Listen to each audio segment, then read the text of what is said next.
কৃষ্ণচূড়াগুলো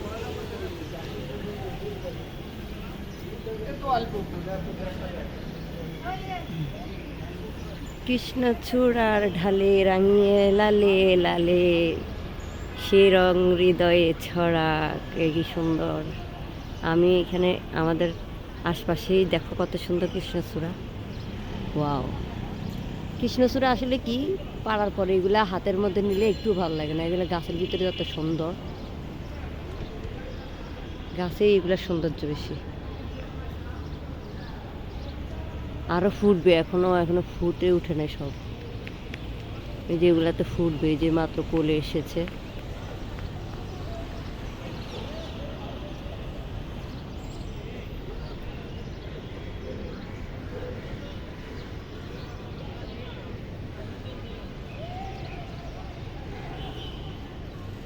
আরেকটা আছে, আমি হাঁটতে হাঁটতে যাই যখন, সুপারি তুমি এখনো পাকনি, এই দেখো সুপারিগুলো।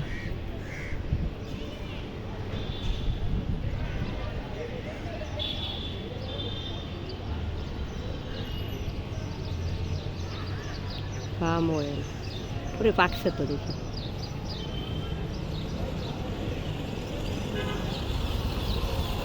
এগুলো হচ্ছে আবার অভনের মতো দেখা যাচ্ছে, যদিও পাম অয়েলগুলো। কত পাম অয়েল দেখেছো?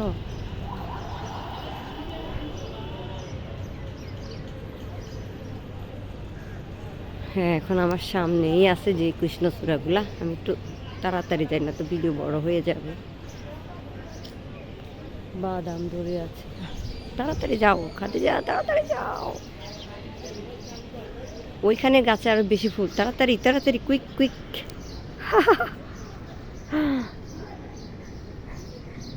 কি আমি নিজের নাম নিজে নিয়ে বলছি, মানে দেরি হয়ে যাচ্ছে, কারণ হচ্ছে এত সুন্দর বেশি বেশি যেখানে ধরেছে ফুল সেখানে আমি আসলে হাঁটতে গেলে না ভিডিওটা ঠিক মতো হয় না। কাফে আমার তো মনে হচ্ছে 3 মিনিট ক্রস করে ফেলবে রে। হ্যাঁ রে, আমি তাড়াতাড়ি কাছে আসলাম, দেখি একদম আইল্যান্ডে উঠি।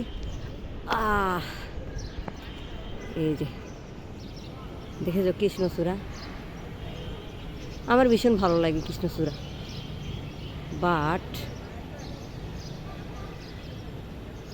যে কৃষ্ণচূড়ার ঢালে রাঙিয়ে লালে লালে সেই রং হৃদয়ে ছড়াক, এই যে এত দারুণ। এই যে যতটা লাল দেখা যাচ্ছে গাছে, কিন্তু ততটা লাল এখানে আমার মোবাইলে আসতেছে না মনে হচ্ছে।